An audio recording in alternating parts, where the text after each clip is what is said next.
السلام علیکم۔ اس ویڈیو میں ہم سورۃ الحجرات کی آیت نمبر 1 کے لفظ نمبر 15 کو سمجھیں گے۔ اللہ،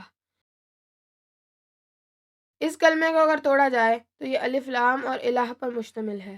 الف لام خاص کرنے کی علامت ہے، یعنی یہ جس کلمے کے شروع میں آئے گی اسے خاص بنا دے گی۔ اس علامت کو ہم نے سرخ رنگ سے ظاہر کیا ہے۔ اور الہ اس کلمے کا مطلب معبود ہوتا ہے۔ یہ اصل لفظ ہے اور اسے ہم نے کالے رنگ سے ظاہر کیا ہے۔ اللہ کا مطلب بنا خاص معبود۔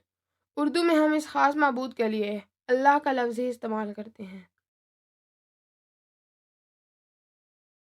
یہاں یہ بات غور طلب ہے کہ قرآن پاک کا لفظ الہ اور اردو کا لفظ الہ دونوں کا مادہ الف لام اور ہے اور دونوں کا مطلب معبود ہے، لہٰذا قرآن پاک کا لفظ الہ اردو کا لفظ الہ بنا ہے۔ اردو میں اس کا ایک استعمال الہ العالمین بھی ہے۔